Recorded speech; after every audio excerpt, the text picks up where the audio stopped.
नमस्कार दोस्तों, चलिए शुरू करते हैं आज अपना बिहार शिक्षक भर्ती के लिए विश्व इतिहास का क्लास। ठीक है, इसमें हम फ्रांस की क्रांति का दूसरा क्लास आज पढ़ेंगे। ठीक है, जो पहला क्लास है इसको हमने कल के वीडियो में पढ़ लिया है। ठीक है, तो यह हमारा विश्व इतिहास का आज का 5वां क्लास है, लेकिन फ्रांस की क्रांति का दूसरा क्लास है। ठीक है, इसमें हम थ्योरी और क्वेश्चन दोनों पढ़ने का एक ही साथ प्रयास करेंगे। ठीक है, अगर आप लोग इसके पीछे का वीडियो नहीं देखे हैं तो यूट्यूब चैनल पर प्लेलिस्ट बना दिया गया है, आप लोग जाके वहाँ पे वीडियो सब देख सकते हैं। ठीक है, आइए आज का हमारा फ्रांस का क्रांति का दूसरा क्लास शुरू करते हैं। आइए, तो देखिए दोस्तों, कल जो हमने पढ़ा था वो हम 10 नंबर क्वेश्चन तक कल पढ़ लिए थे। आज जो पढ़ेंगे वो 11 नंबर क्वेश्चन से पढ़ेंगे और इसका थ्योरी एक के साथ देखते चलेंगे। ठीक है, तो यहाँ देखिए टाइल किस प्रकार का कर था, यानी टाइल जो था यह एक टेक्स्ट था। ठीक है, किस प्रकार का था?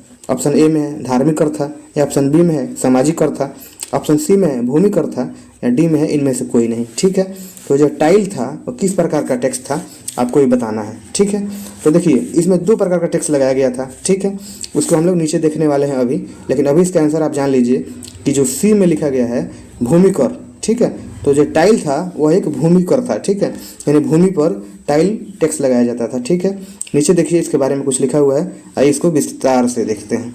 यहाँ देखिए, फ्रांस के लोगों में आर्थिक और असंतोष ने देश को क्रांति के कगार पर पहुंचा दिया था।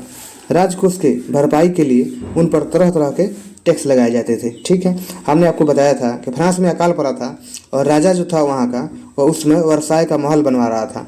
अपना भोग विलास में काफ़ी वो व्यस्त था, तो लोगों में गुस्सा भड़कना जायज था।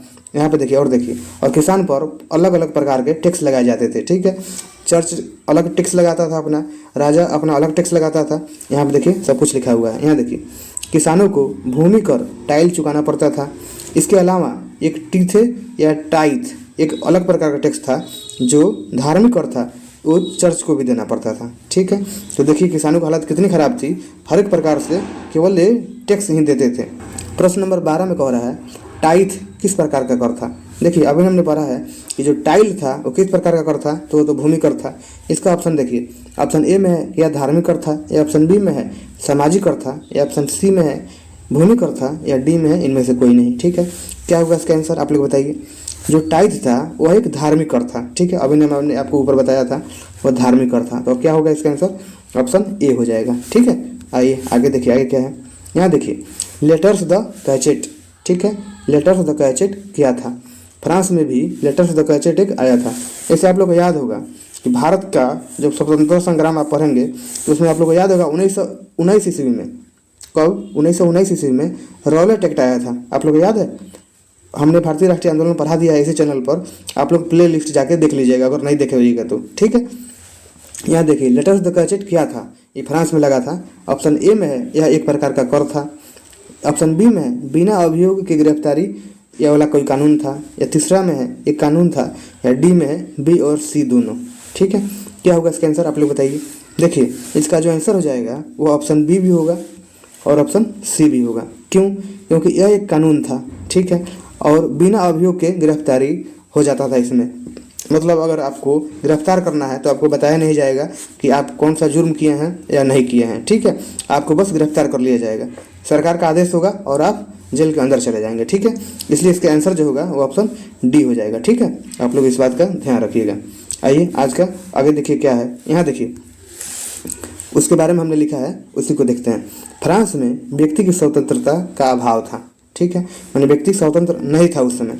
राजा या उसका कोई भी आदमी किसी भी व्यक्ति को गिरफ्तार कर सकता था। ठीक है, राजा जो है या उसका कोई भी आदमी है किसी भी व्यक्ति को बिना उसका सजा बताए उसको गिरफ्तार कर सकता था। ठीक है, यहाँ देखें इसके लिए फ्रांस में बिना अभियोग के गिरफ्तारी वारंट होता था, जिसको लेटर्स द कैचेट कहा जाता था। ठीक है, इंडिया में जब ऐसा हुआ तो उसको रॉलेट एक्ट कहा जाता था, लेकिन फ्रांस में जो था उसको लेटर्स द कैचेट कहा जाता था। ठीक है, ये बात आप लोग ध्यान रखिएगा। यहाँ देखिए फ्रांस में लगभग 400 कानून लागू थे। किसी को यह भी जानकारी नहीं थी कि उसके मुकदमे का फैसला किस कानून के तहत होगा।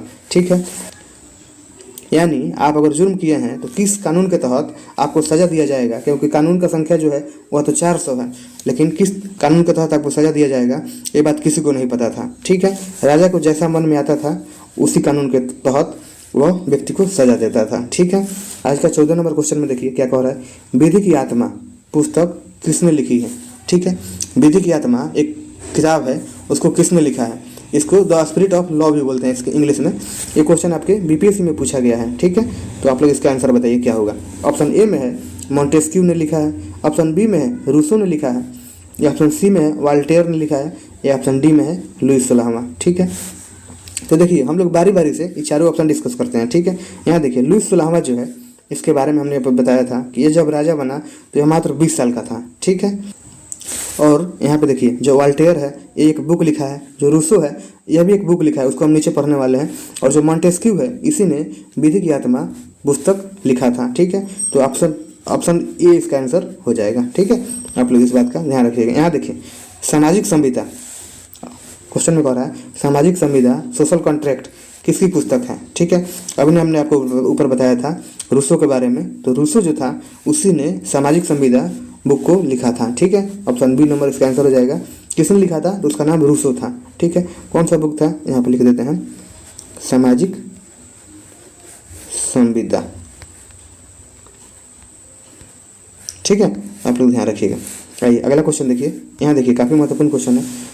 फ्रांस में क्रांति के समय क्रांति का नेतृत्व कौन कर रहा था? ठीक है, यानी फ्रांस में जब क्रांति हुआ उस समय क्रांति का नेतृत्व कौन कर रहा था?